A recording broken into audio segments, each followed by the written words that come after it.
আসসালামু আলাইকুম বন্ধুরা, কেমন আছো তোমরা সবাই? আশা করি খুব ভালো আছো। আলহামদুলিল্লাহ, আমিও খুব ভালো আছি। আজকে চলে এসেছি তোমাদের সঙ্গে আবার একটা ভিডিও শেয়ার করতে। আজকে আমার মা বাড়িতে ডিম আর সয়াবিন দিয়ে খুব সুন্দর একটা রান্না করেছিল। আমি সেটাই তোমাদের সঙ্গে শেয়ার করতে এসেছি। রান্নাটা হয়তো খুব সাধারণ, কিন্তু এটা খুব স্বাদের ছিল, খুব টেস্টি হয়েছিল রান্নাটা। তোমরা যদি একবার ট্রাই করো অবশ্যই বুঝতে পারবে। ভিডিওটা কিন্তু না টেনে প্রথম থেকে শেষ পর্যন্ত দেখতে হবে, তাহলে বুঝতে পারবে আমার মা কীভাবে রান্না করেছিল। প্রথমেই দেখছো পেঁয়াজ কুচিয়ে হালকা লবণ দিয়ে পেঁয়াজটাকে মেখে তারপরে ডিমটা ফেটিয়ে খুব সুন্দর করে ছ্যাঁকা তেলে ভেজে নিতে হবে। ডিমটাকে কিন্তু ভাজার সময় একদম প্রথমে খুব অল্প তেল দিতে হবে, না হলে কিন্তু ডিমটা উল্টাতে একটু অসুবিধা হবে। তারপরে যখন নামিয়ে নেওয়ার কিছুক্ষণ আগে একটু বেশি তেল দিয়ে ডিমটাকে খুব ভালো করে ভেজে নিতে হবে। এটাকে আমি নামিয়ে রাখলাম। এরপরে আরও একটু বেশি করে তেল দিয়ে দিচ্ছি পেঁয়াজ কুচি। তেলটা কিন্তু একটু বেশি লাগবে, সেটা খেয়াল রাখতে হবে। আদা ও রসুনটাও একটু বেশি পরিমাণে লাগবে। আদা রসুন আগে থেকেই বেটে রাখা হয়েছিল। পেঁয়াজটা লাল লাল হওয়া পর্যন্ত আমি অপেক্ষা করব। এখানে যতক্ষণে পেঁয়াজটা লাল লাল হচ্ছে ততক্ষণ আমি আদা ও রসুনটাকে রেডি করে নিচ্ছি। সবার প্রথমে আমি আদা দিয়ে দিয়েছি, এরপরে খুব ভালো করে নাড়াচাড়া করে রসুন বাটাটা দিয়ে দিচ্ছি। আদা রসুন ও পেঁয়াজটাকে খুব ভালোভাবে কিন্তু নাড়াচাড়া করে একেবারে ভাজা ভাজা করে নিতে হবে। তারপরে দিয়ে দিচ্ছি কেটে রাখা আলুগুলোকে আমি এখানে চৌকো করে কেটে ভালো করে ধুয়ে রেখেছিলাম, সেটা দিয়ে দিচ্ছি। আলুগুলোকে কিন্তু বেশ কিছুক্ষণ ধরে ভেজে নিতে হবে। এখানে প্রায় 15 থেকে 20 মিনিট ধরে আলুটাকে আমার মা ভেজেছিল। স্বাদ মতো লবণ, আরও কিছুক্ষণ আমি আলুটাকে ভেজে নেব।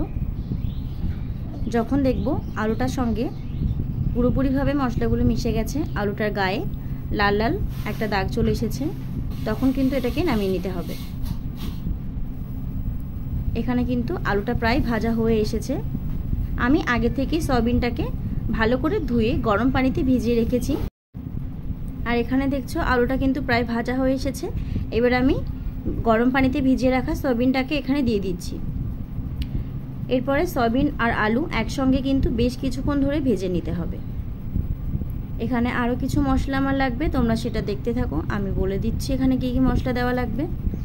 আলু আর সয়াবিনটা কিন্তু বেশ অনেকক্ষণ ভাজা হয়ে গেছে। আমি এখানে অল্প একটু পানি দিয়ে দিলাম। এরপরে দিয়ে দিচ্ছি পরিমাণ মতো হলুদটা দেওয়ার পরে আমি আরও কিছুক্ষণ হলুদটাকে মিশিয়ে নিচ্ছি। আজকে সয়াবিন রান্নাটা যে দেখছো, আশা করি আমার চ্যানেলের নতুন বন্ধু, অবশ্যই কিন্তু সাবস্ক্রাইব করে পাশে থাকবে। এখানে দেখছো হলুদটা কিন্তু প্রায় মেশানো হয়ে গেছে। 1 চামচ জিরে গুঁড়ো আমি এখানে দিয়ে দিলাম। তারপর আমি দিয়ে দিচ্ছি 1 চামচ ধনে গুঁড়ো। এবারে এই সব কিছুকে খুব ভালো করে মিশিয়ে নেব। ধনে ও জিরে গুঁড়োটাকে কিন্তু একটু বেশি করে দিয়ে দেবে। ভালো করে নাড়াচাড়া করে মশলাটাকে একেবারে গাঢ় করে নিতে হবে। তোমরা চাইলে এখানে অল্প একটু পানি দিয়ে নিয়ে এটাকে বেশিক্ষণ কষাতে পারো, যাতে করে মশলাটা নিচে লেগে না যায়। এখানে দেখছো ভাজাটা হয়ে এসেছে। এবার আমি দিয়ে দিচ্ছি পরিমাণ মতো লঙ্কা। এখানে আজকে আমি শুকনো লঙ্কার গুঁড়ো, ধনে, জিরে সব কিছু গুঁড়োটাই কিন্তু ইউজ করেছি। এখানে কিন্তু কোনোটাই বাজারের কেনা মশলা ছিল না, সবটাই বাড়িতে বানানো। ধনে ও জিরে বাড়িতে শুকনো কড়াইতে ভেজে আমার মা শিলে বেটে গুঁড়ো করে রেখেছিল, এখানে কিন্তু সেগুলোই ব্যবহার করা হয়েছে।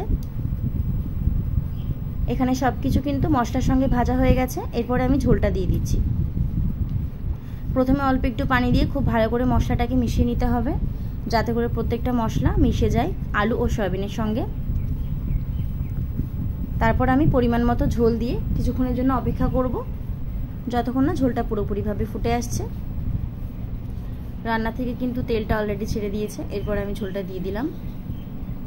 তোমরা যে যার ইচ্ছে মতো ঝোলটা বেশি বা কম দিতে পারো, একটু কম দিলেই ভালো হবে। রান্নাটা কিন্তু একটু কষানো টাইপের হবে, মশলাটা গায়ে লেগে থাকবে। দেখতে পাচ্ছ তেলটা কিন্তু ছেড়ে দিয়েছে আর এখানে তরকারিটা ফুটতে শুরু করেছে। ওপর থেকে দিয়ে দিচ্ছি আমি একটু গরম মশলার গুঁড়ো। গরম মশলার গুঁড়োটা দেওয়ার পরে খুব ভালোভাবে মিশিয়ে নেব। টকবক করে ফুটে এসেছি। নামিয়ে নেওয়ার কিছুক্ষণ আগে দিয়ে দিচ্ছি সানরাইজের মিট মশলা গুঁড়ো।